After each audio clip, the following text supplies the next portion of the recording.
The year is 1890, and at the top of a great house in the English countryside, on the floor the family calls the children's floor, a small flame is being lit that will burn until morning.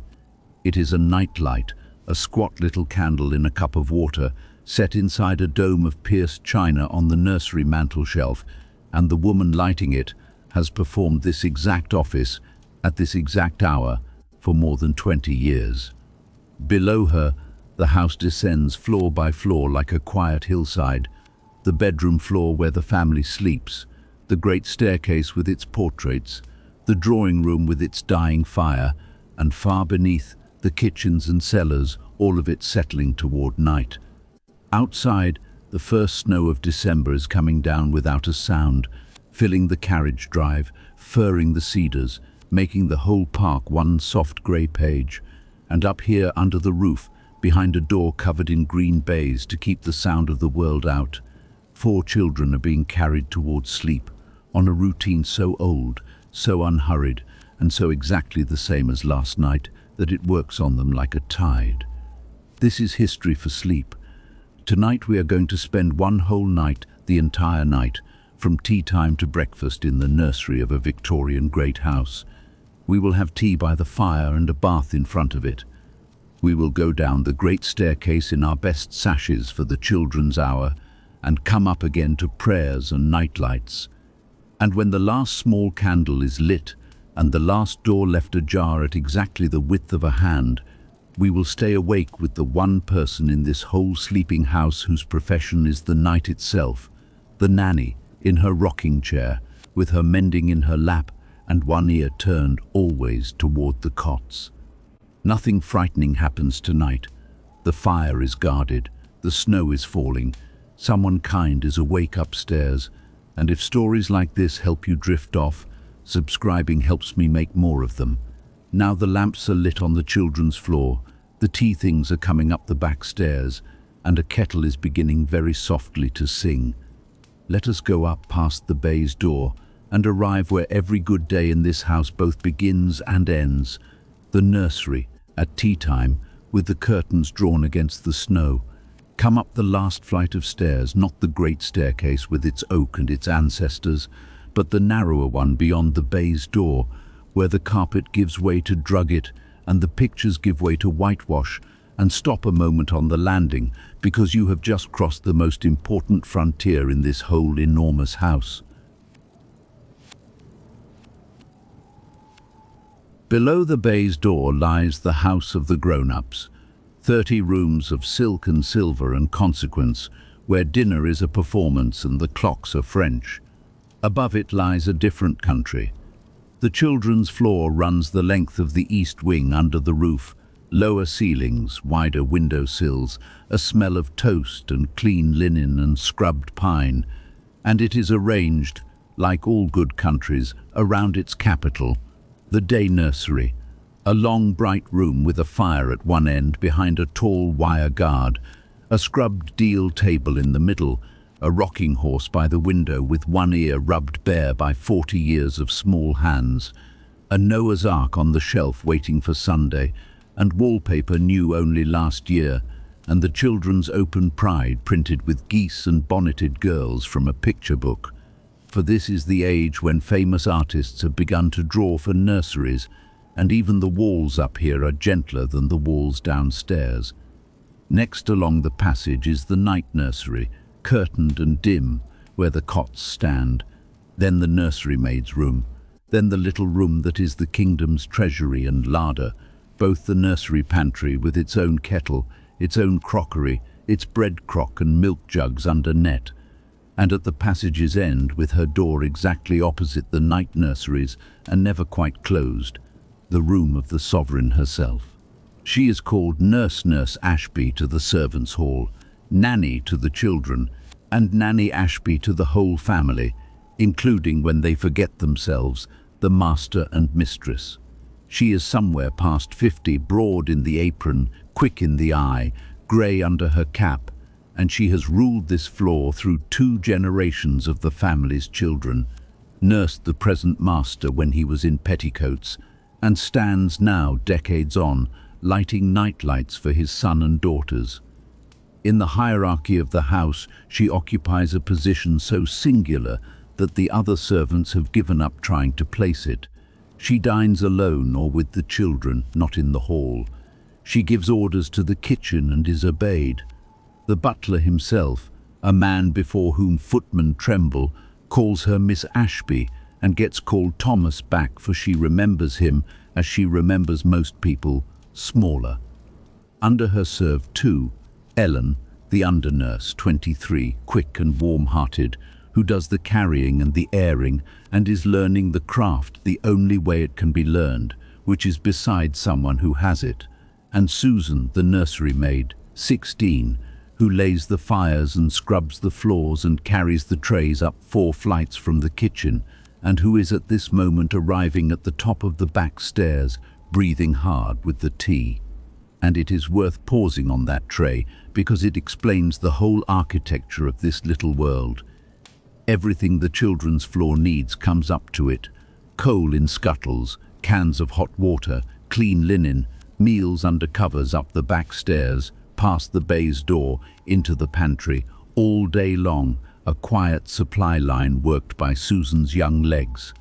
The children go down, the world comes up. In between, the nursery floor runs on its own clock, its own laws and its own fire, as self-contained as a ship, and that is precisely the design.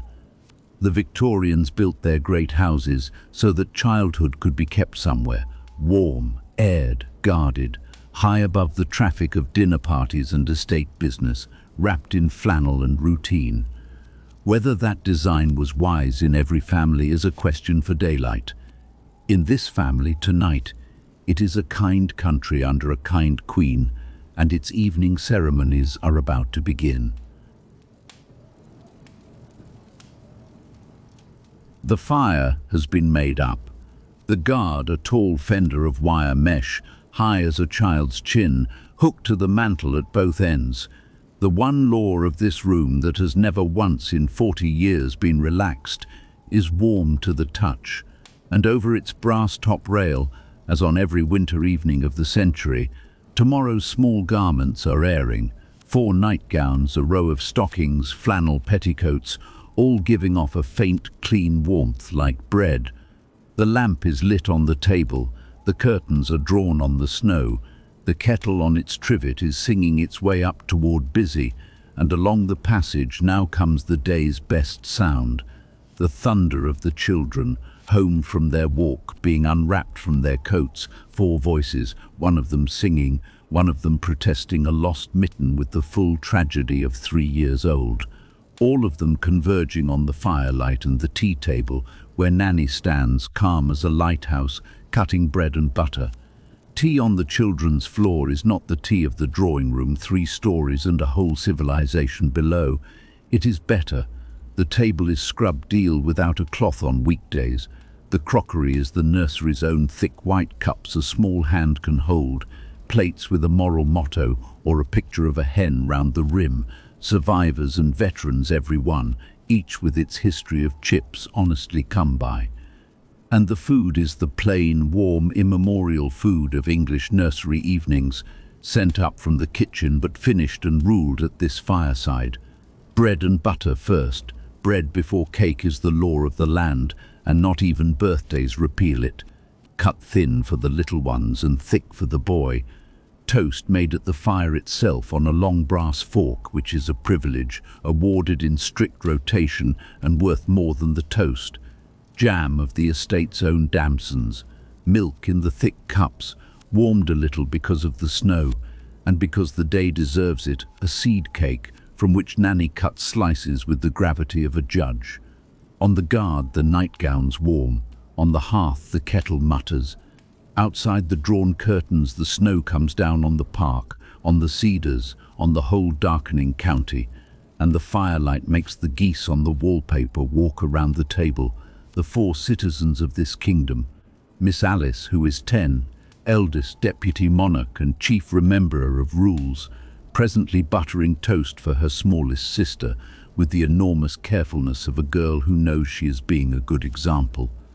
Master Georgie, who is 7 and whose whole horizon is the fact, half glory, half secret dread, that after next summer he goes away to school.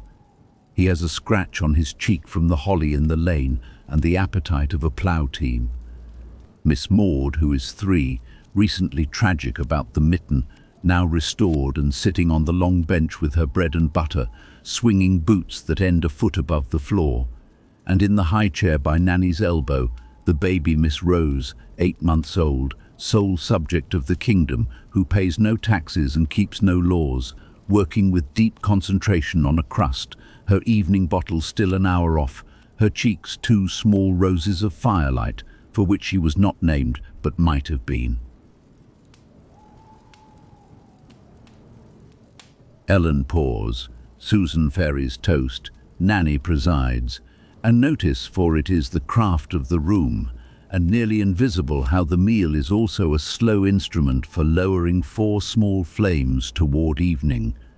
The walk in the snow has burned off the day's wildness, the warmth and the bread are doing their old work, and Nanny's talk at the table, easy and unhurried, runs on purpose along the day's gentlest tracks.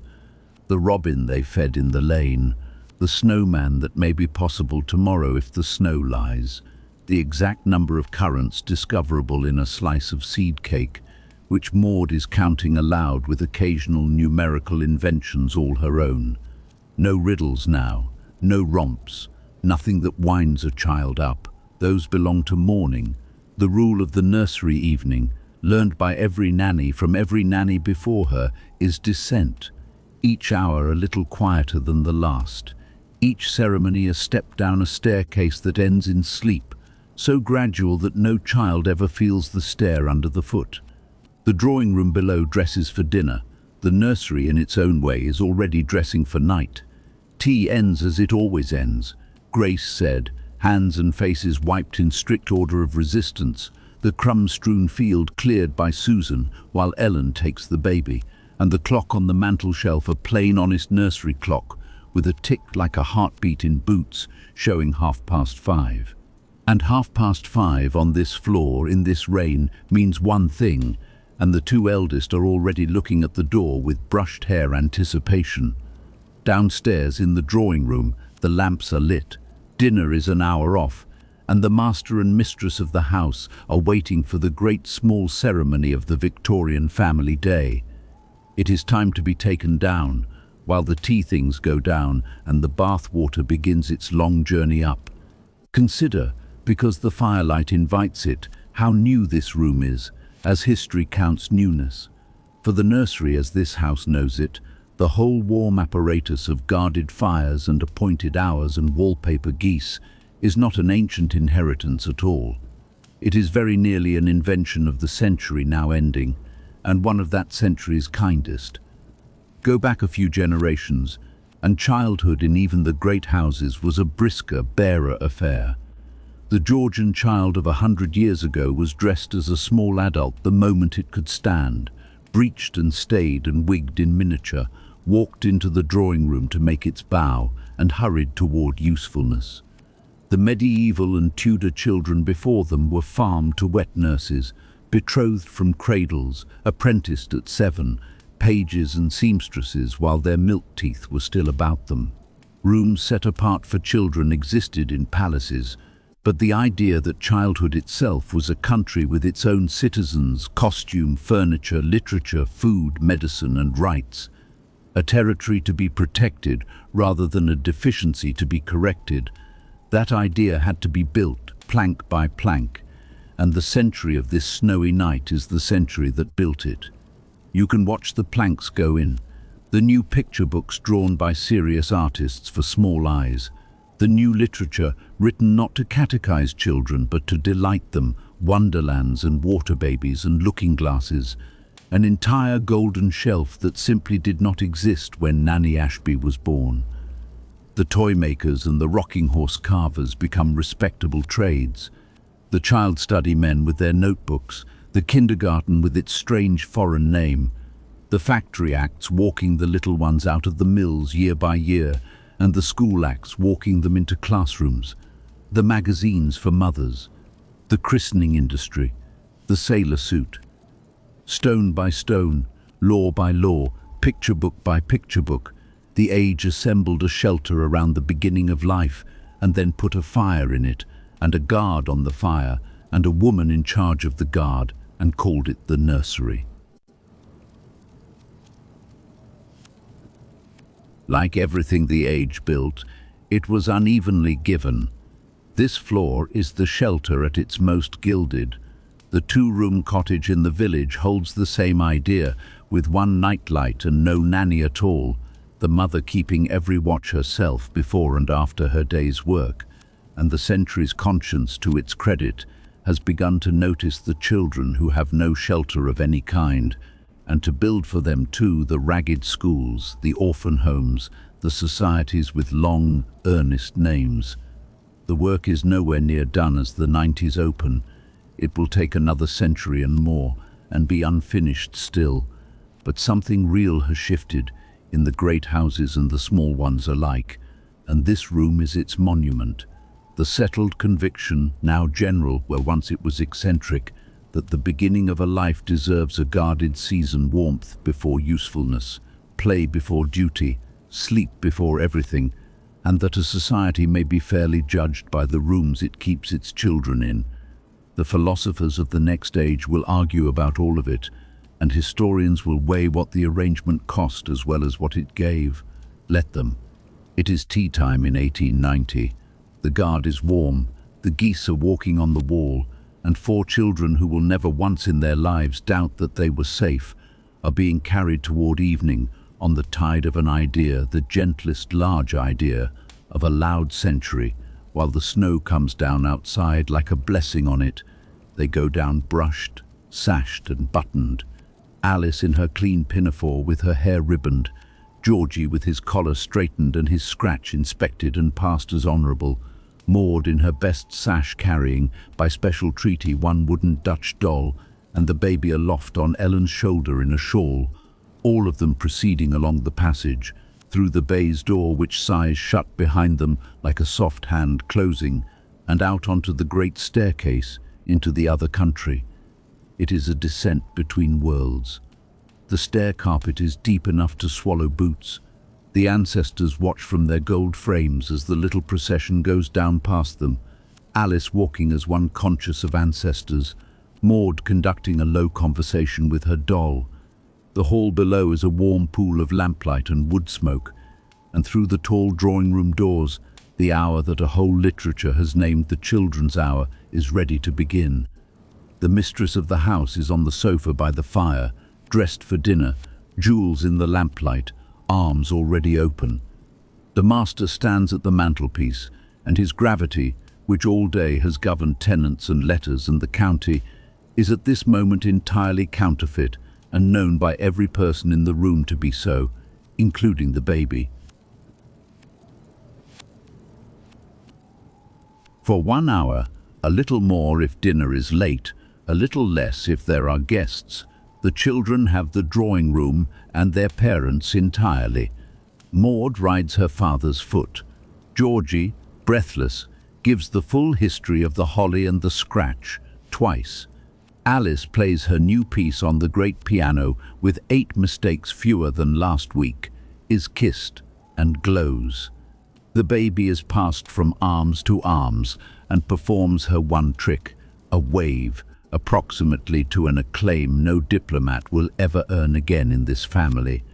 There are picture books opened on the hearthrug. There is a game of spillikins. The master loses with statesmanlike grace.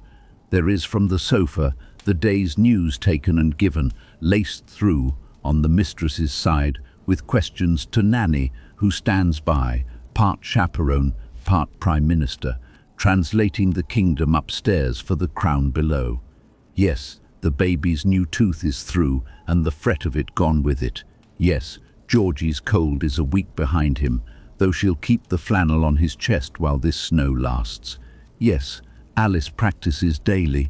No, Maud has not yet forgiven the bath its last hair washing, and tonight being bath night, the drawing room may possibly hear of it. It is a strange arrangement, seen from our distanced children as evening visitors in their parents' house, love kept to an appointed hour like a train, and history will not keep it. But sit in the lamplight a moment before we judge it, because the hour itself, while it lasts, is real. The fire, the piano, the small triumphs retold, the father on all fours being a bear of great dignity, the mother's laughter, the hour running out golden the way all good hours do. And when the clock strikes and the nursery procession forms up again for the long climb, kisses ranked by age, Maud carried now, the baby asleep already against Ellen's shoulder, before the first stare, what the children take up to bed with them, and what they will remember 50 years on, longer than the jewels and longer than the house itself in some cases, is simply this: that at the day's end there was firelight, and they were delighted in. Up the great stairs, past the ancestors, who have seen 10 generations of this same ascent and keep their opinions. Through the baize door, the sigh, the sudden woolly quiet, the familiar toast and linen smell of home, and the children's floor receives its citizens back for the night. Below, the gong will sound presently, and the other country will go into its long glittering dinner. Up here, the kettles are already on, and the firelight in the day nursery is dancing on something that has been set down before the guarded hearth in their absence, a long tin bath, and beside it, warming, the largest towels in England. While the bath water is carried up, 4 flights below us, spare a look as the children pass into the day nursery at the tall cupboard beside the window, because its shelves hold the whole material culture of this small kingdom, and every object on them has more history than most of the silver downstairs. The rocking horse first, by right of seniority, dapple grey once, worn to a gentle cloud colour now, his nostrils repainted twice, his one ear rubbed bare, his rockers grooved into the boards beside the window, where the light is best for galloping. He came into this nursery 40 years ago, carved and gessoed and bold, and he has carried the present master, the master's brothers, a visiting cousinhood beyond counting, and now a second generation, all at full stretch across the same 6 inches of floor. He has been a charger, a racehorse, a whale, and on one celebrated wet afternoon, the entire cavalry of the empire. And he has never once put a rider down that the rider didn't richly deserve. In the cupboard proper, ranked and lidded, the bricks, plain oak, chipped sweet by decades, out of which anything can be built, and everything has been. The Noah's Ark on the top shelf, 2 of everything in flat painted wood, elephants to ladybirds, and Noah's family stiff as clothes pegs, which is the Sunday toy, by a law older than anyone in the house, because an ark is scripture and therefore Sabbath lawful. And generations of English children have accordingly spent their Sunday evenings marching the animals 2 by 2 up the gangplank in the profound satisfaction of sanctioned play.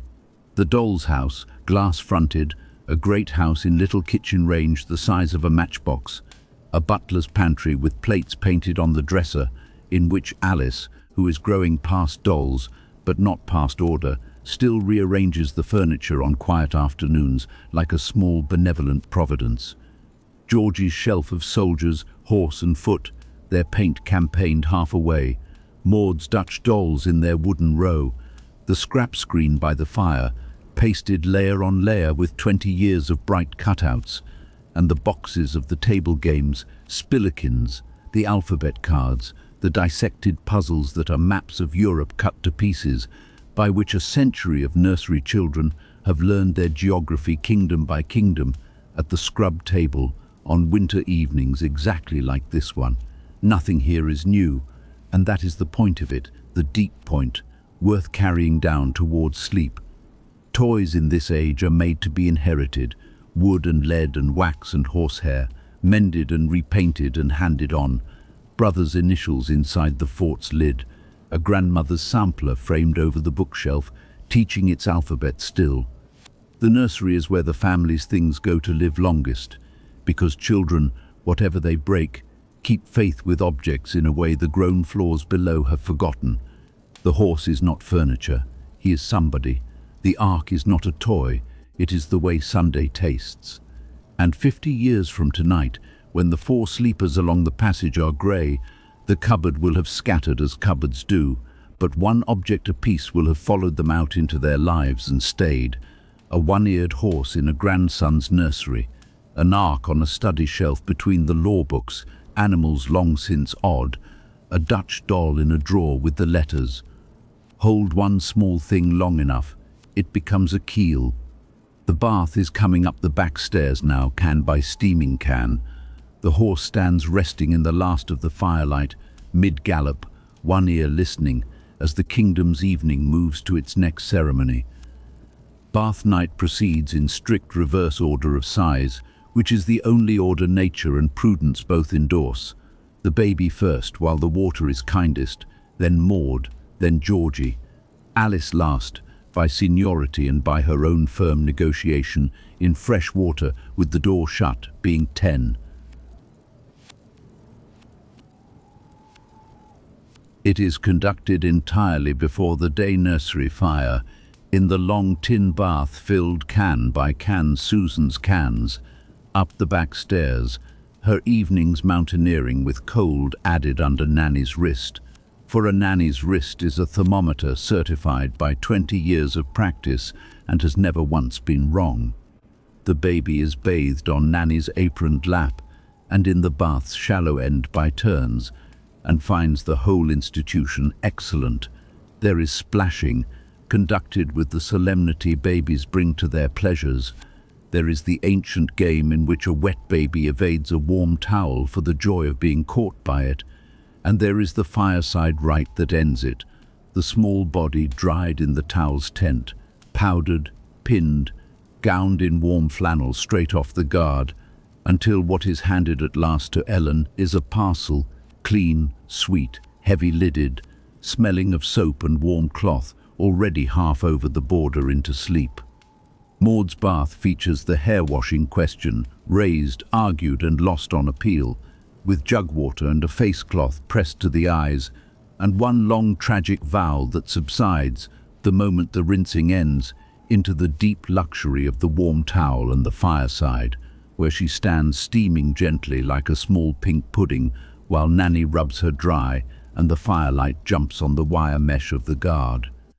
Georgie's bath is brisk, loud, nautical in theme, and concluded by treaty within 10 minutes.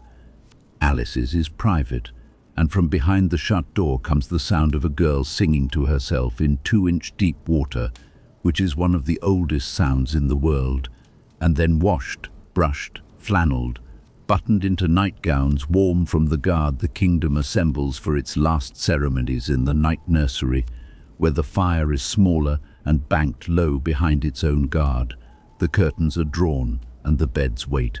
The baby's high-railed cot, Maud's cot beside it, rail half down now she is 3.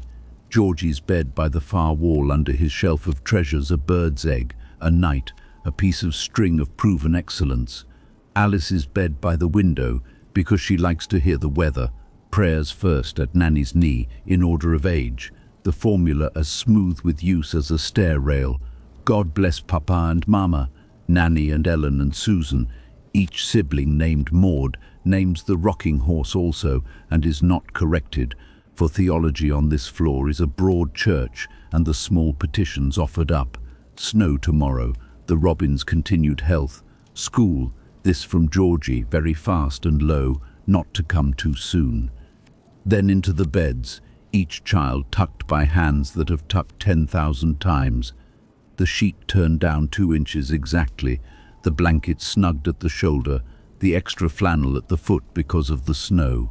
Then the lights. The lamp is carried out. The fire is a low red breathing behind its mesh, and Nanny lights the nightlight, the little candle in its water cup, inside its dome of pierced china, on the mantel shelf, where the clock ticks in its boots and the room settles into the exact degree of dark that childhood requires. Not black, never black, but a warm brown dusk in which the furniture keeps its shapes and the pierced dome throws its constellation of small stars on the ceiling, the same stars in the same places as last night, and all the nights before. The door is left ajar at the width of a hand. This too is law, and beyond it the passage lamp burns low, and beyond that Nanny's own door stands opposite, open. 3 good nights, 1 to each bed, in descending order of wakefulness. A long look at the cot, where the baby sleeps already with both arms thrown up like a small wrestler who has won. And the sovereign withdraws to her rocking chair by the day nursery fire, leaving behind her a room breathing itself down into the first depth of the night. Listen to it a moment before we follow her. The clock ticking, the fire settling behind its guard, one soft churr of coal. Snow at the window, which is not a sound at all, but a kind of hush laid over every other sound. Georgie turning once, muttering something nautical, going under. Alice listening to the weather as she meant to, for nearly 4 minutes. Maud asleep between one breath and the next, mid-thought, her doll in her fist. And the nightlight on the mantel shelf, burning with a flame the size of a bee's wing, steady as a sentry, the smallest lit thing in this whole great dark house. And for the 4 sleepers whose ceiling it stars, the most important light in England. While the children go down into their first sleep, let the nursery tell you about that small flame on the mantel shelf, because it has a history, and the history is kind. Children have always needed a light in the dark, and the dark, for most of history, has been very dark indeed.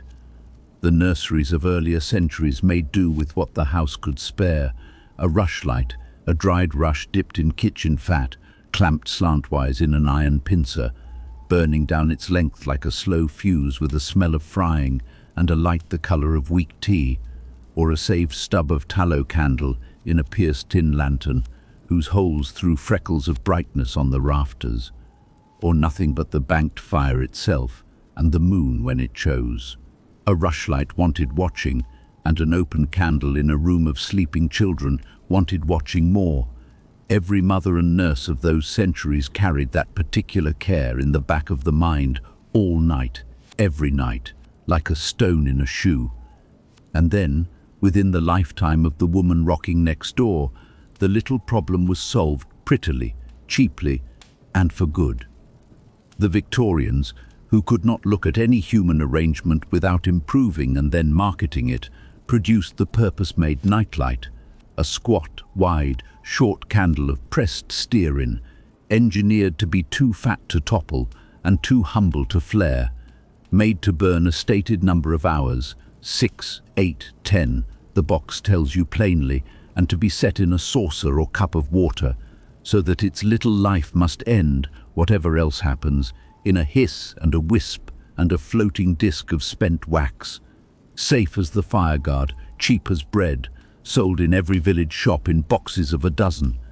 And around the plain candle grew a small industry of prettiness, the china nightlight domes, pierced like tiny cathedral windows, some shaped as cottages with lit windows and a glowing door, some as owls, some as moons, until the makers, knowing exactly whom they served, took to printing on the boxes the gentlest advertising slogan of the century: burns all night. One famous maker liked to print letters from mothers on the box lids, and the letters all said, in their different hands, the same single thing, which is the entire history of this object and the reason it belongs in our night: now we can sleep. Because that is what the nightlight is. On the mantel shelf of this night nursery in 1890, and on the dressers and shelves of a million smaller houses, this same snowy evening in the 2-room cottages, where there is no nanny and never will be, where the mother herself sets the little flame in its saucer between the beds. It is watchfulness, 6pence the dozen. It is the whole long human promise someone is awake. The dark is kept pressed into 3 inches of wax and set burning where a waking child can see it, the light equivalent of a hand held all night. The great house above stairs has its silver candelabra and its French lamps, and history will remember them. But if you would know what the age did best, look here, at the smallest light in the house, throwing its unchanging stars on a nursery ceiling, keeping 6, 8, 10 hours. As stated on the box, its perfectly honest word, 7:30, and the day nursery belongs, for the first time since morning, to its queen alone. She sits in the rocking chair at the fire. Her chair, its arms rubbed pale by her hands, its rockers grooved into the boards, brought with her from her last place as a bishop takes his crook, with the mending basket at her feet, and the lamp turned low on the table, and for a while the only sounds on the children's floor are the clock, the fire, the small click of her needle against her thimble, and the rock of the chair on its worn boards, slow as a rope walk. Ellen has gone down to fetch the supper tray and her own. Susan is finishing the pantry. Through the floor, very faint, comes the deep hum of the other country at dinner. A door, a gust of talk, the tiny silver sound of the gong's echo long settled. On her lap, Georgie's stocking, heel gone again, the wool needle travelling. On the guard, tomorrow warming. In the cots and beds along the passage, her whole responsibility breathing.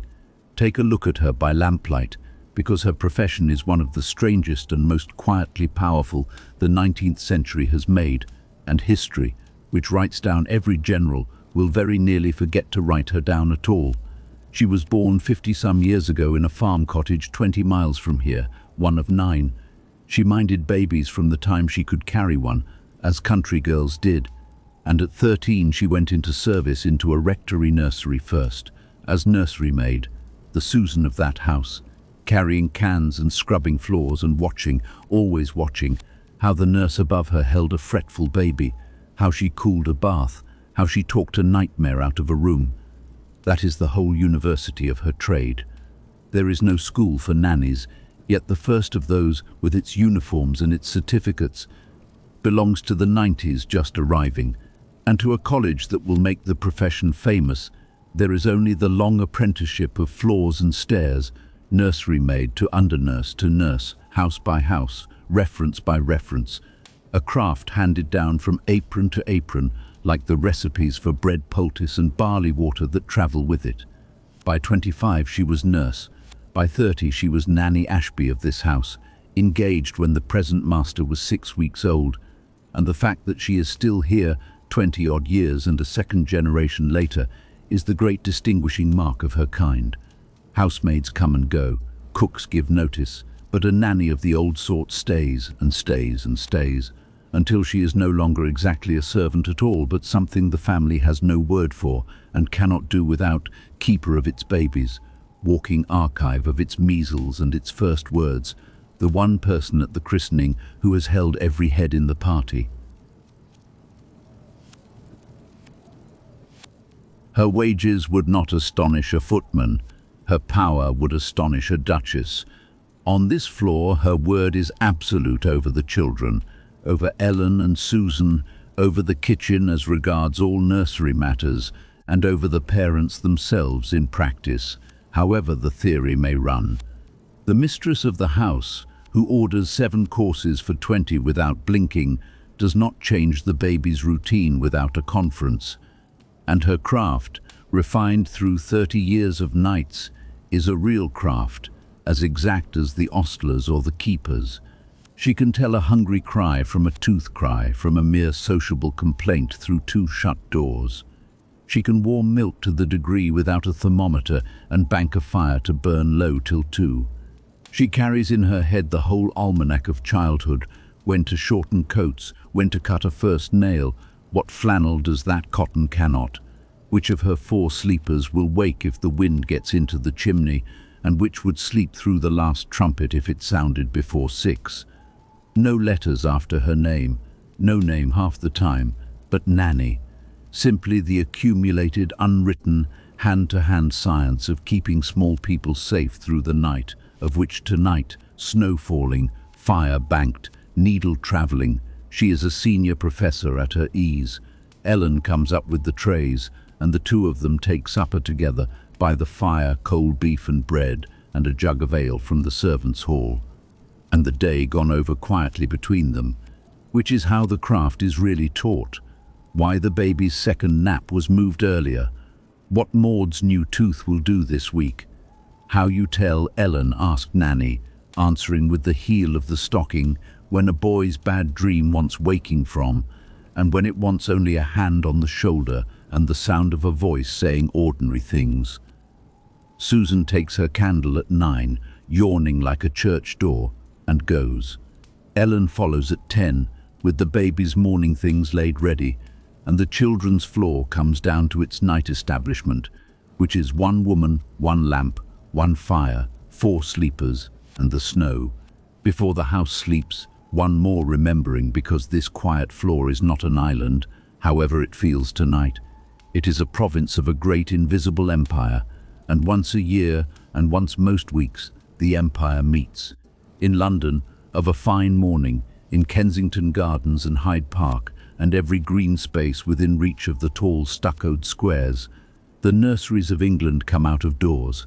Down the gravel walks they come, from every white porticoed street, the perambulators, that great mid-century invention, improved by now into a sprung and hooded carriage a baby can lie flat in, bassinet-bodied, brass-jointed, black-enamelled, pushed at the pace of state funerals, and twice as proud, and beside and behind them, the walking children with their hoops and their reins and bells, and pushing the perambulators in their dark cloaks and their bonnets or their crisp veils, the nannies of the nation.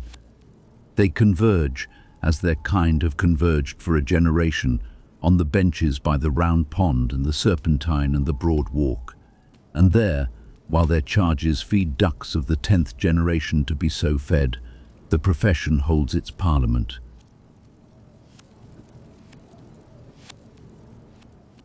It has its own precedents, that parliament, as strict as the one downstairs. The nannies of duchesses outrank the nannies of baronets, who outrank the nannies of brewers, however new the brewer's money, or however old his baby. A head nurse of 40 years standing takes the bench's best end by right, and a young under-nurse wheeling her first perambulator stands, metaphorically and sometimes actually, at the back. It has its own news service, faster than the telegraph and nearly as accurate, by which an engagement, a dismissal, a new baby, or a bad master travels from Belgravia to Bayswater in a morning. It has its trade wisdom, passed bench to bench, which agencies use you fairly, which houses keep a good nursery, and which skimp coal, what the new patent food is worth against plain milk and barley water, and its trade pride, nowhere fiercer, the turnout of one's perambulator, the shine of one's charges' faces, the set of a bonnet, all inspected by 40 professional eyes at once. And it has, under the starch, the thing all gatherings of a scattered trade have, company. For the nannies is a solitary calling, one professional to a house, married mostly to her work, spinsters nearly all, nanny being a title that has nothing to do with children of one's own, and the bench by the round pond is where the solitary trade goes to be, for an hour, among its own. Our Nanny Ashby served her London years and sat those benches third from the pond end in the 60s and 70s, when the master of this house was the baby in her perambulator. She has walked the broad walk 10,000 miles at funeral pace. Now her park is a snowy country one, and her parliament is mostly memory. But the empire holds.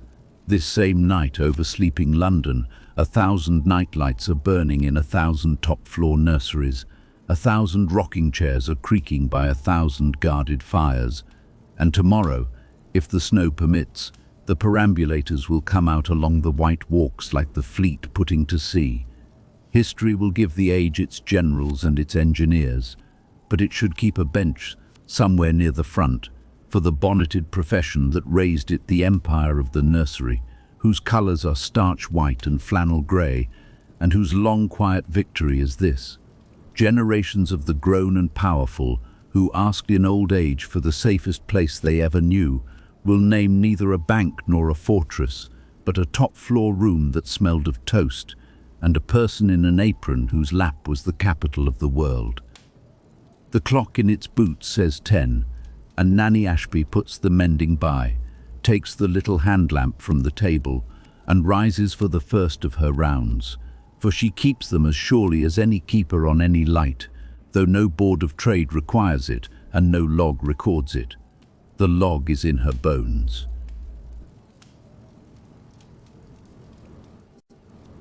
First the fire, the day nursery grate raked low and small coal laid on to hold it, the guard's hooks tried at both ends, with a tug that has become as automatic as blinking a fire guard is only a fire guard if it cannot be pulled over, and hers could anchor a ship. The kettle filled and set at the hob's edge, where it will keep all night at the edge of readiness, muttering to itself, because the first law of night nursing is that warm water must never be more than 5 minutes away. Then the pantry, milk covered, bread crocked, the baby's bottle scalded and standing ready in its jug, the spirit lamp, the little methylated burner on its tin stand, the nursery's private and lawful fire, no bigger than a teacup, trimmed and set where her hand will find it in the dark. Then along the passage, lamp low, the linen cupboard shut on its warm darkness of folded flannel, the window at the passage end, latch tried, snow still falling beyond the glass in the lamplight like slow soft static, the park below, one unbroken white sheet now, the cedars carrying their loads like patient waiters, and then last and longest, the night nursery. She stands just inside the door, in the brown dusk under the nightlight's ceiling of stars, and does what she has done at 10 o'clock for 30 years. She listens to them breathe. It is a skill, and she would be surprised to hear it called one. 4 sleepers make 4 sounds, and she reads the room by ear, the way the Coast Guard reads the sea. The baby, quick and small and regular, arms still flung up, entirely at anchor. Maud, deep in the abandoned sprawl of 3 years old, doll overboard on the boards retrieved, restored to the crook of an arm that closes on it without waking. Georgie, muttering once something about a dog or a goal and wheeling under his blankets like a compass needle finding north. Alice by the window, long and quiet, a strand of hair across her face lifted away with one finger. Blankets are resettled at 2 shoulders with a touch that would not wake a bird. The fire behind its guard is a low red church window glow. The nightlight burns exact and small, its water cup gleaming. Somewhere below, the other country is going up to bed at last. Doors, a late laugh on the staircase, the faint click of the great front door being locked by Thomas far away in the hall, bolts going home in the dark like the house buttoning its coat. She hears it all, sorts it all, approves it all, and draws the children's door back to the width of a hand. And here is the thing to carry with you into the deep of this night, as she goes back along the passage to her chair. This house, which looks from the snowy park like one sleeping thing, is really 2 watches keeping each other company without knowing it. Below stairs, the butler with his bolts and his cellar keys, the last footman banking the hall fire, the house's outward guard, keeping the doors of the kingdom, and at the top, under the roof, an aproned admiral in a rocking chair, keeping its future. Between them, 3 floors of sleepers who can sleep precisely because both watches are kept and have always been kept. And outside, the snow, coming down on the whole arrangement on roof and cedar and lodge and lane, as if the sky itself had decided, tonight, to tuck the house in.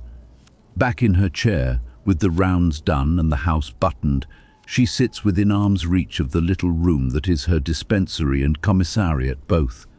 And while the fire settles, the nursery pantry deserves its own small chapter in the night, because its shelf is a civilization, and every jar on it has a lineage.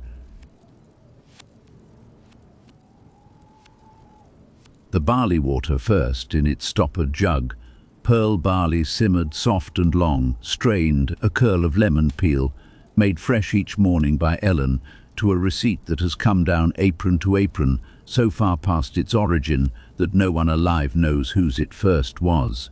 The universal gentle drink of English nurseries and sick rooms alike, offered for every small occasion of childhood from thirst to fretfulness to mere Tuesday. Beside it the bread crock and the milk under its beaded net, The arrowroot tin for the smooth, pale puddings that are this floor's answer to an unsettled small stomach. The honey pot, the blackcurrant jam that is half preserve, half winter medicine chest, spooned into hot water for a rasping throat with a confidence no pharmacy will ever earn, rusks in their tin for the teething, the oatmeal for the morning's porridge, and at the shelf's end, in the strict quarantine of a respected arsenal, the household remedies of the age, camphorated oil for a wheezy chest, rubbed in warm by the fire, the flannel chest protector Georgie wears while the snow lasts, the bran bag that, heated at the guard, becomes a small dry warmth for an earache or cold feet, the chamomile flowers for a tea that settles, goose grease and brown paper standing by in legend, if not always in practice. The great house below has a medicine chest with lancets and labels. The village has its wise women. The new century will have its pharmacopoeia. The nursery has this shelf warmth, mildness, sweetness and patience in 7 jars, and the shelf's record, measured in generations raised, stands comparison with prouder cabinets. And notice what the shelf really runs on, because it is the same fuel as everything else on this floor: alliance. The pantry is provisioned by treaty with the kitchen 3 stories down. Mrs. Bell, the cook, and Nanny Ashby have governed their adjacent kingdoms for 20 years with the wary mutual respect of 2 great powers, and their trade flows daily up the back stairs. The nursery's milk taken from the morning's best, the bones for the baby's broth, the seed cake on baking day, the first of the damson jam for the kitchen, whatever it says on busy days, keeps a soft spot the size of a barn door for the floor it feeds. Cooks always do. The nursery is the one department whose gratitude is loud, immediate, and entirely sincere. Susan's legs are the merchant fleet. The covered tray is the treaty made visible 3 times a day, year in, year out. Nothing on this shelf is rare, and nothing on it is costly. It is only the whole art of keeping small people well, practiced in jars, the art of the mild answer, the warm application, the sweetened spoon of meeting 9/10 of childhood's small weathers with barley water and flannel and an unhurried voice, and knowing, with 30 winters' certainty, which 10th wants the doctor sent for and the master woken. Tonight, snow on the roof and all 4 sleepers breathing easy. The shelf stands at rest, jars gleaming faintly in the passage lamp's low gold. The kettle 5 minutes from anywhere, the whole mild armory of the nursery night charged, corked and quietly ready, like everything else on this floor, for whatever small thing the small hours bring. A little after midnight the baby wakes, as babies of 8 months lawfully do, and the night's first summons goes out, not a cry yet, only the small creaking prelude to one, a working of the ship's timbers before the wind. But it has crossed the passage before it is 3 seconds old and found the one ear in England tuned exactly to its frequency. The rocking chair is empty before the first true note sounds. What follows is a performance 30 years in the polishing, conducted in near darkness in under 10 minutes, and worth watching closely, because nothing in this whole great house, not the dinner service for 40, not the stables, not the estate office with its ledgers, runs half so smoothly. The lamp stays low. The spirit lamp is lit with 1 match, its small blue flame set under the pan of water. The bottle from its jug goes into the pan, and while it warms, she has the baby up out of the cot and against her shoulder in the old hold, walking the slow quarterdeck walk between window and mantelshelf, patting the small back in the rhythm, exactly the rhythm of a walking horse, though she has never once thought about it, that her own nurse mother used on her in a farm cottage in the 40s. The crying, which had been gathering toward business, reconsiders, dwindles to remarks, then to hiccups, then to that puzzled, snuffling silence in which a baby, distracted by comfort, forgets what the meeting was called about. The milk is tested where all nursery milk has ever been tested, on the inside of the wrist. The wrist says 1 minute more, a wrist-warm bottle in the crook of the rocking chair then, the small machinery of feeding taking over, greedy and slow at once, one small hand opening and closing on nothing in the ancient gesture, her chair rocking the grooved boards, the fire breathing, the snow at the window, and over the pierced dome on the mantel shelf, the little constellation holding steady on the ceiling. She looks down at the working face in the crook of her arm, lit rose and shadow by the night light, lashes down, entirely absorbed in the oldest business there is. And if you could read the settled old professional tenderness of her face, you would be reading the profession's one secret, which the bench by the round pond never discusses, because it cannot be discussed, that she is paid in this coin, and knows it, and has always known it. Her wages go mostly into the post office savings book against an old age in a cottage somewhere. But this, the weight in the arm at midnight, the small hand closing on her one finger and holding it like a banister, this is the actual salary, and there has never been a strike in the profession's history for the sufficient reason that no one has ever worked out what its members could be paid instead.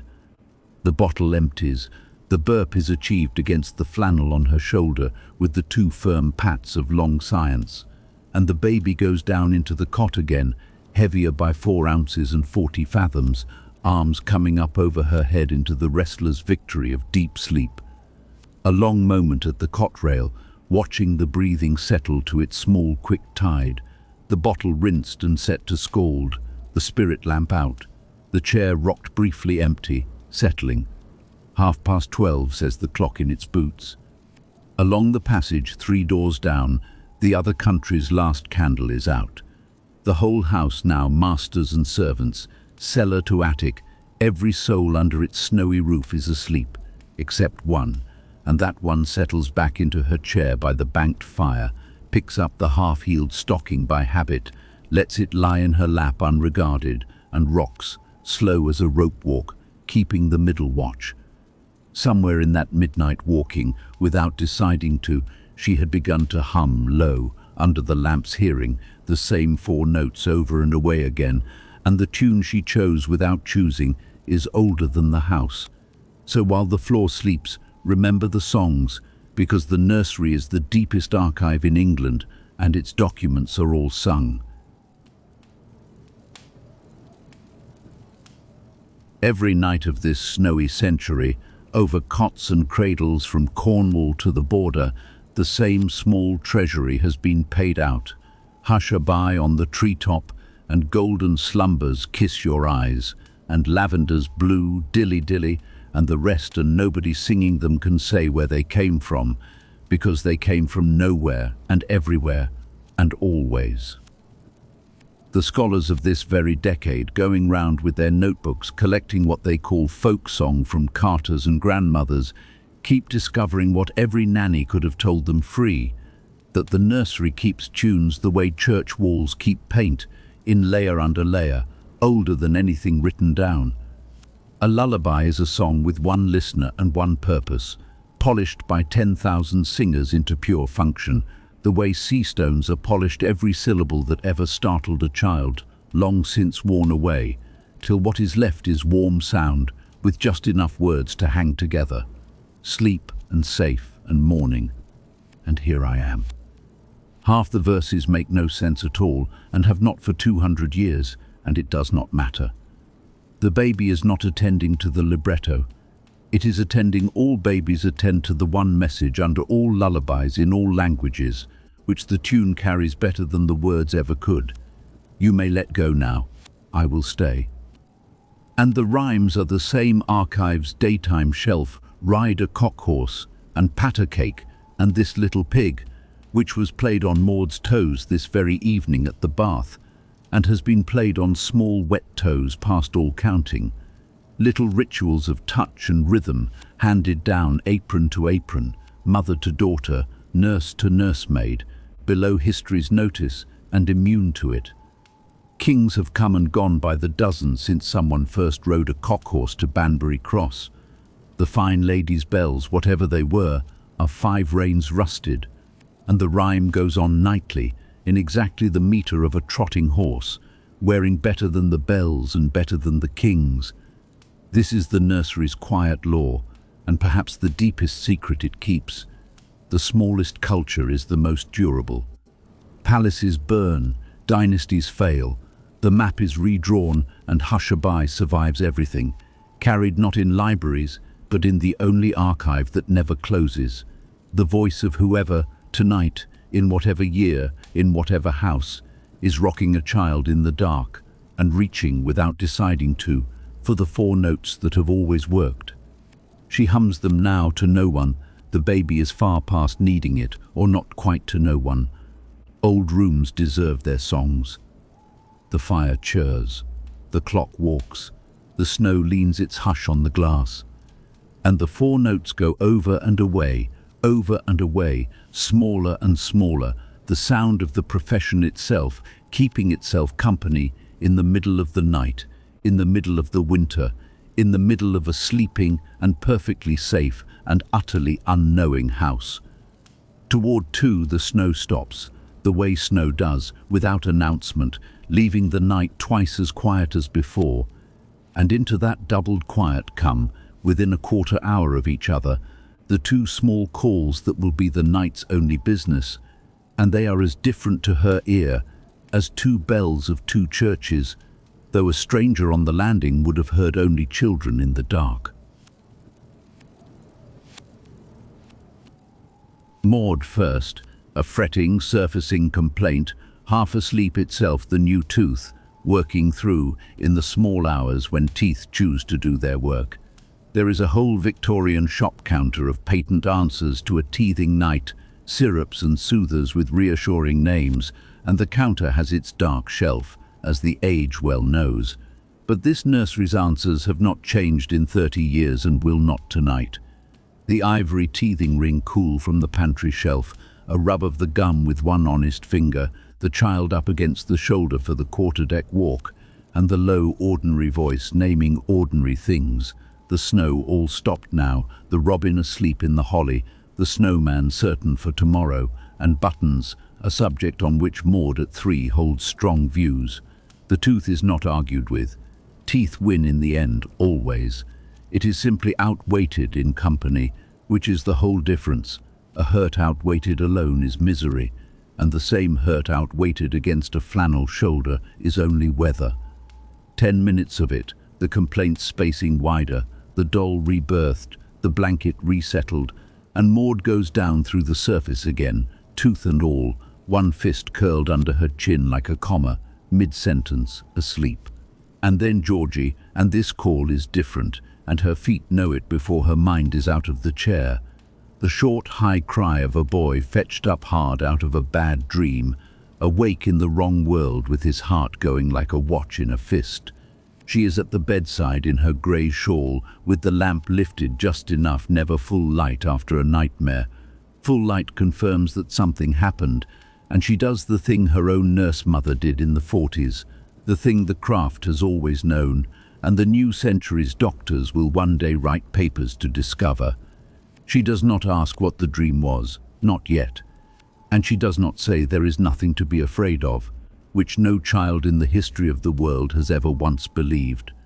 She sits on the bed's edge, a settled, unhurried weight like ballast coming aboard, puts one hand on his shoulder and talks about nothing deliberately. The snow stopped, and the fire kept, and the sledge that must come down from the stable loft tomorrow, and whether runners want waxing, and how his father's old sledge, this very one, once beat the whole parish on the long hill by the church, until the watch in the fist slows, and the room reassembles itself around the ordinary voice, familiar object by familiar object, shelf and night and string and stars on the ceiling, and the dream, unfed, loses its grip finger by finger and slides away to wherever they go. Only then, last, lightly, all over now. And it is. He is asleep again before she reaches the door. Boys of 7 sink like stones once the water is safe, and will remember nothing in the morning except, vaguely, warmly, all his life, that nights in that house were nothing to fear. Back along the passage, the lamp low, the nightlight holds its stars, the baby has not stirred, Alice sleeps her long, quiet sleep by the window with the weather she likes to hear, all stopped and listening back. 2:30. She mends the day nursery fire behind its guard, small coal, quietly, the shovel's edge muffled with a practiced wrist, and stands a moment at the window with the curtain held back. The park white and still under a clearing sky, first stars between the shredding clouds, the cedars monumental under their loads, one fox track already stitched across the lawn below the terrace, straight as a seam, the whole county asleep under its one white blanket. She lets the curtain fall and takes the chair and rocks. This is the trough of the night now, the low dead water hours her profession has always owned outright, and she keeps them the way all our watchers keep them, lighthouse and signal box and stable and hall, awake, warm, unafraid and unthanked, so that smaller hearts than hers can spend the same hours 10 feet away learning, breath by breath, night by kept night, the one lesson a nursery exists to teach, that the dark is only the day with its eyes shut, and the world is a place where someone stays. One more remembering the night's last, and it belongs to the future because the 4 sleepers along that passage will grow, as sleepers do, and go down the great staircase for the last time into the loud world. And the strange truth, attested by a whole literature of memoirs the coming century will write, is that of everything this vast house will have given them, the thing they will keep longest is the top floor. The grown children of these nurseries tell on themselves, decade after decade in the same way. The statesman, grey and garlanded, whose letters home from school kept, all of them, in a nanny's trunk, began, "Dear old Nan," who will pay her cottage rent out of his own first earnings and sit by her in her last illness, great affairs suspended, and who will say in as many words that she had been the dearest and most intimate friend of the whole first 20 years of his life. The novelists who asked for their earliest paradise described not the lawns or the library, but the nursery fireguard with the washing warming on it, the smell of toast, the exact pattern of stars a pierced nightlight dome threw on a sloping ceiling in 1850-something, the old soldiers who confessed that in the worst places of their lives they steadied themselves with nursery formulas, half a rhyme, a hummed 4 notes. Now then, none of that, the way other men reached for scripture. Age after age they say it, the presents are forgotten, the ponies are forgotten, whole wings of the house have fallen out of memory, but the voice on the dark landing is not forgotten, nor the lap, nor the lamp, nor the ceremony of the sheet turned down 2 inches, and the safety of that floor became the floor of everything after.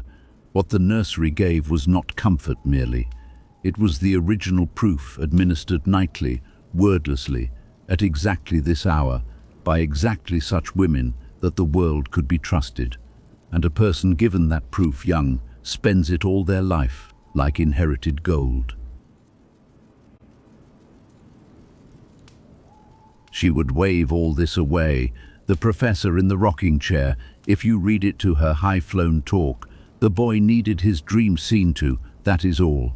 But she has her trunk too, in her room across the passage, the letters in schoolboy hands going back a generation, "Dear Nanny, we won the match," the christening ribbons, the small shoes. Every nanny of the old empire has that trunk, and it is the profession's true pension, and its entire archive the proof, kept in ribbon and misspelling, that the unrecorded work recorded itself after all, in the only ledger that matters. The clock walks, the fire breathes. Upstairs and down, her night's work sleeps soundly in every bed. Whatever the coming century keeps or loses of this strange gilded world under the snow, and it will lose most of it, let it keep this one thing on the record, that at the top of these houses all night, every night, for the length of an age, there burned a small light and sat a plain, unfamous woman, and that between them they raised the people who thought they had raised themselves. 4 o'clock, and the night reaches its deepest still water, the hour the watchers of all our nights know best, when yesterday is long gone and morning is not yet a rumour, and the world belongs entirely to the keepers of fires and the readers of clocks. The house has gone down into its deepest sleep with the confidence of a great ship. Every floor, every wing, every soul from the butler's basement to this attic kingdom Timbers settling now and then with the small confidential crack of old oak in frost, chimneys drawing steady, the banked fires of the whole establishment, kitchen, hall, drawing room, nursery, all breathing their separate slow red under their separate banks of small coal, like a fleet riding to anchor with lamps trimmed. The cold outside is the great clarified cold that comes when snow stops and the sky clears. The stars over the park are burning blue-white and enormous. The fox has finished his seam across the lawn and gone home to his own earth under the spinney, and the silence is so complete that the nursery clock, walking in its boots on the mantel shelf, has become the pulse of the whole visible world. She does not fight the hour. She has kept too many of them. She rocks, and the chair's soft creak and return joins the clock like a second hand agreeing with the first. She lets the fire and the lamp and the stocking share the watch with her, drowsing in the professional way of night nurses and helmsmen, 9/10 at rest, and the listening 10th wide awake and standing sentry over all the rest, a skill 30 winters deep, deeper than sleep itself. The nightlight next door has burned down its stated hours to a low, steady thumb of flame above its water cup, still holding its stars to the ceiling, keeping, as always, its honest word. The baby lies fathoms down, arms up, victorious. Maud has the doll in a grip that will leave a mark on both of them. Georgie has wheeled twice more and anchored facing the window where the sledge is. Alice has not stirred. 10-year-old sleep, the deepest of all the ages of sleep, has her the whole night in one piece and will give her back at 7, not remembering so much as a dream. 4 small futures, breathing in the brown dusk. She could tell you rocking, at 4 in the morning, in the low dead water of the night, roughly what the world has planned for them. For the shape of things is not hidden from professionals. The boy to school, and then to the loud world in some uniform or other. Alice to a wedding from that staircase. Maud to be somebody's whirlwind. The baby, well, babies are the one commodity the future never shows its hand on, which is, she would tell you, the whole charm of the stock. And none of it is tonight's business. Tonight's business is coal and quiet and the width of a door. The futures can keep till morning, and morning itself is still 2 hours down the road, somewhere beyond the white edge of the county, coming on at its own pace like the slowest and most reliable of all the coaches. The kettle mutters at the hob's edge, the stars wheel one slow degree over the cedars. The chair creaks and returns, and the house sleeps on around its one lit room, the way the whole dark turning world, if you could see it from far enough, sleeps around its scattered constellation of such rooms, the night nurseries, the lighthouses, the signal boxes, the halls with their banked fires, all the small gold windows of the watch, holding the long night up between them like tent poles, so that it cannot fall on anyone. Once, in the stillest stretch of the watch, she rises to ease her back and stands again at the day nursery window with the curtain held aside. And it is worth standing with her, because from this height, on this clear night after snow, you can see the thing the whole long story of our nights together has been about. The park lies below in starlight, blue-white and still, and set about its darkness, small and far, burn the other windows.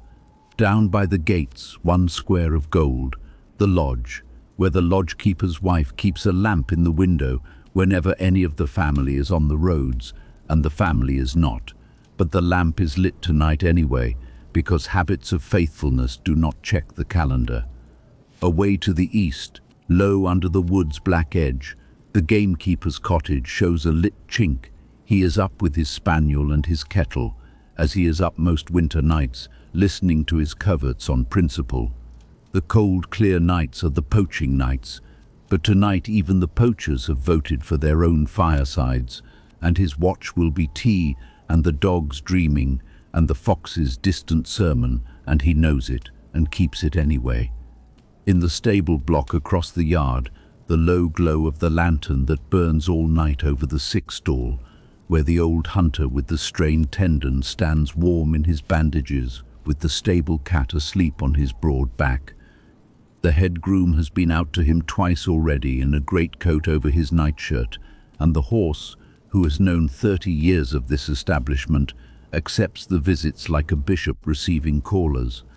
And far off at the sky's edge, where the down swells against the stars, the smallest light of all and the oldest, the shepherd's hut on its wheels, up by the folds, stovepipe faintly pluming for the ewes' time is coming with the turn of the year, and shepherds keep January watches on those downs that were old when the house below was a field, the lantern and the hurdles and the patient dog, the whole first watch of the world still walking. She counts them without counting, the way she counts breathing lodge, covert, stable, fold the night establishment of the estate, her own opposite numbers scattered across the dark, and we may count a little further than she can, for we have travelled more of these nights than one. Beyond the down, the turnpike inns with their arch lanterns lit and their yards asleep. Beyond them, along the shining iron roads, the signalmen in their glazed boxes above the snow, each with his stove and his bells and his mile of iron to mind. The lighthouses on their black capes with the clockwork turning, the harbour watchmen, the ship's anchor lights in the roads, the lamplit cabs at the London stands with the horses nose-bagged and the cabmen's shelter steaming, the policemen on their white beats, the bakers, already for it is past 4, cracking their ovens' first heat under sleeping towns from here to the border, the whole Nightside of the kingdom, strung with its small gold windows, each one a person awake so that others need not be. And at the top of this house, counted among them tonight and every night, though no register anywhere records it, one nursery window glowing faint behind its curtain, the smallest command in the service, and at the top of this house, counted among them tonight and every night, though no register anywhere records it, one nursery window glowing faint behind its curtain, the smallest command in the service, and at the top of this house, counted among them tonight and every night, though no register anywhere records it, one nursery window glowing faint behind its curtain, the smallest command in the service, and its 4 subjects would tell you, if you could ask them across the years, the one that mattered most. She lets the curtain fall. The chair receives her. The rockers find their groove. The clock walks on in its boots toward 5. Nothing out there needs her, and nothing in here does either. Just now and that, she could tell you, is the whole art and object of the watch, not to be needed, and to be there entirely, all night, in case. The fire churs, the kettle mutters, the 4 tides breathe along the passage, and the lights of the estate burn small and faithful in the enormous dark, holding the night up between them, the way they always have, until morning takes the watch. A little before 6, far down under the floors, the house's heart starts again, and she hears it the way she hears everything, first and without surprise. The deep, small clank of the kitchen range being raked 3 stories below, which is the true dawn of every great house, hours before the sun's. The kitchen maid is up. The fires are being cried back to life down there in the warm cave of the basement, and presently the housemaids will begin their rounds of the cold grates with their boxes and brushes, moving through the dark house like quiet tide coming in, so that when the other country wakes, it will wake, as it always wakes, to burning fires it never saw lit the whole morning, made ready by lamplight, the day's warmth in place before the day. She has heard that clank at 6 for 50 years, from both ends of the house's life, heard it as a nursery maid on her knees with the blacklid, hears it now from the rocking chair at the top of the world, and it still says to her exactly what it says to every servant who ever heard it in the dark. On we go. The children's floor comes to life last and most gently, in strict reverse order of the night. Susan first, up the back stairs with the morning cans, cheeks scalded pink with cold, whispering because the passage says to. The day nursery fire opened up from its bank and fed to a young crackle behind the guard. The kettle brought from muttering to business. The first light let in a curtain's width at the passage window, where the park lies blue-white and immaculate under a sky going slowly the colour of a dove. Ellen next, fresh-aproned, taking over the baby's morning things, and the low professional conference at the pantry door, the night gone over in 6 sentences. The bottle at 12:30, Maud's tooth, Georgie's dream, nothing else and nothing wanted. It is the handover of the watch, as formal under its whispering as anything on a ship's bridge. And with it, though no bell rings and no log is signed, the night formally ends and Nanny Ashby's command reverts until tonight to a constitutional monarchy of daylight. And then one by one down the passage, the sleepers surface each in their own manner, which is as fixed as everything else in this kingdom. The baby first, sociable at the cot rail, conducting the morning with the ring in one fist. Maud next, calling the day's first question through the door, "Is there still snow?" and up like a partridge at the answer. Georgie, prized from the blankets in stages, dressing at the speed of a boy who has remembered the sledge. Alice last and calmest, brushing her hair at the window, counting the fox's stitches across the lawn, faces washed in water with the chill just off it, hair brushed, the nursery breakfast laid, porridge and milk and bread and butter, the little one's porridge cooled by Ellen's practiced figure-eights of the spoon, Grace, the clatter and talk of 4 restored voices with the whole white morning before them. On the mantel shelf the nightlight has gone out, in its own good time, in the small hiss it was built to end in the water cup doing its faithful office, the spent disc of wax afloat, the stated hours honestly served, and stands cold now in the risen daylight, unregarded by everyone in the room except, in passing, with the flick of a glance a general gives an old soldier, the woman in the rocking chair, who will set a new one in the cup this evening at lighting up time, when the whole wheel has turned again.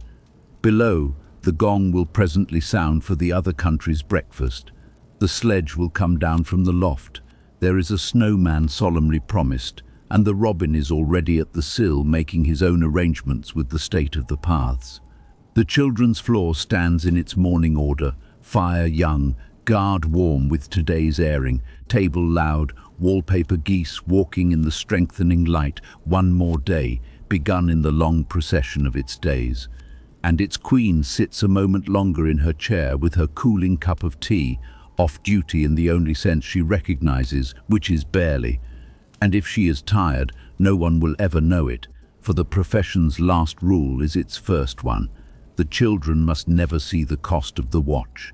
They never do. They only spend it down the years, down the century, down all the safe nights of their long lives like inherited gold.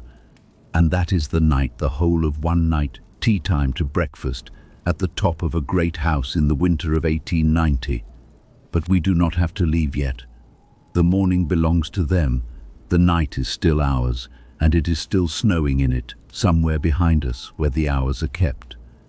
Come back into it once more, slowly, and let it go by like the snow without weight, without hurry, one soft thing after another.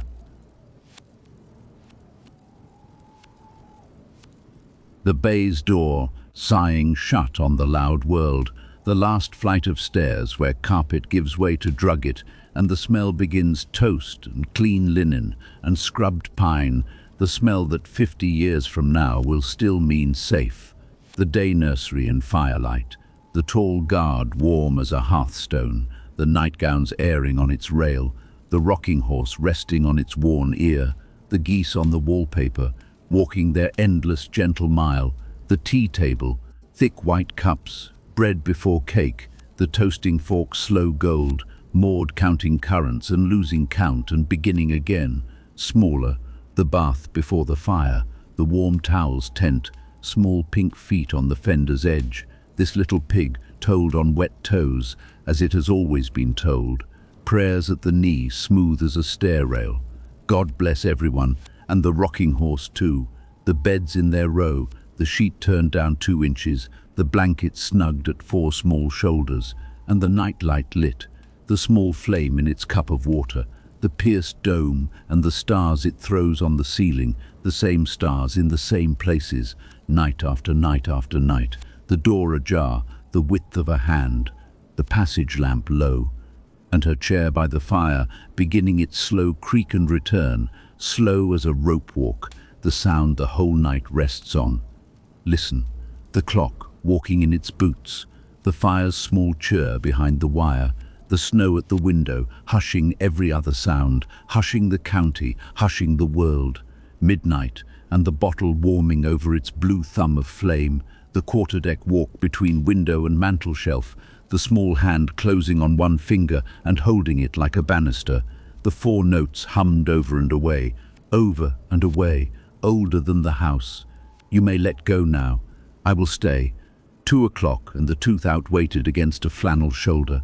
The snow all stopped, the robin asleep in the holly, the snowman certain for tomorrow, the dream talked out of the room by the ordinary voice, the sledge, the waxed runners, the long hill by the church, all over now, and it is 4 o'clock, the still water, the stars blue-white over the cedars, the foxes seem across the lawn, the whole white county asleep under its one blanket, the kettle at the hob's edge muttering, the mending in her lap unregarded, the listening 10th wide awake, standing its old sentry over all the rest, and the breathing along the passage, 4 small tides in and out.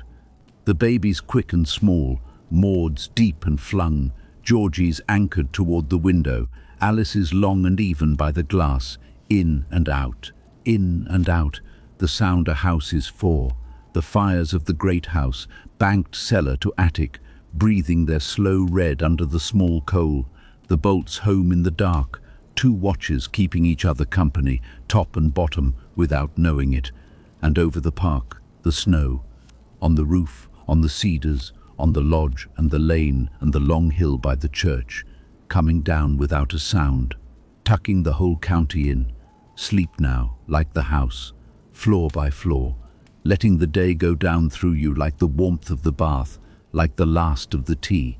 The nursery holds, the guard is hooked at both ends, the kettle is 5 minutes from anywhere, the door is ajar exactly the width of a hand, and the little flame stands in its cup of water, burning its stated hours, keeping its honest word, the smallest light in the house, the most important light in England. Somewhere tonight it is always burning, in some top-floor room on some shelf in some year, and someone kind is in the chair beside it, rocking, slow as a rope walk, with one ear turned toward the dark, so the dark can hold nothing. The clock walks, the fire breathes. The chair creaks and returns, and the stars on the ceiling hold their places. The same stars, the same places, night after night after night. Sleep well. Someone is awake upstairs. The little light is burning. Good night.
Sleep well.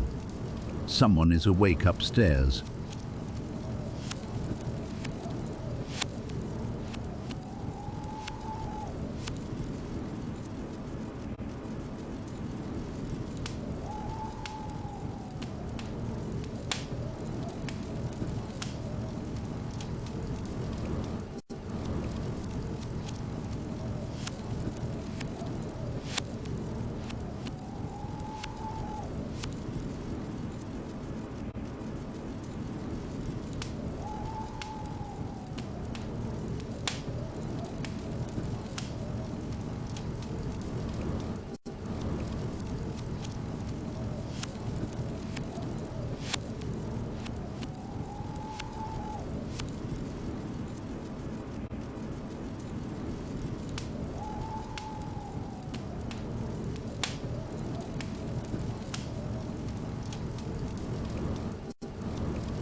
The little light is burning.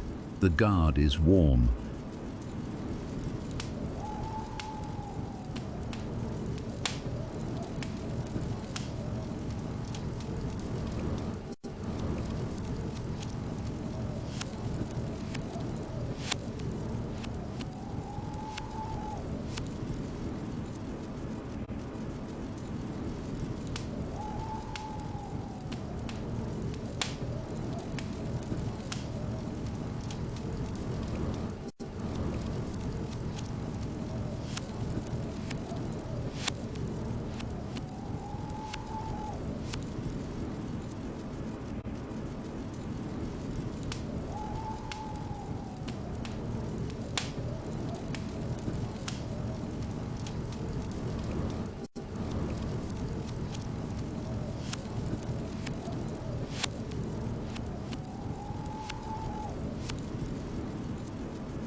The door is ajar, the width of a hand.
The clock walks. The fire is kept.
Four small tides, in and out, till morning.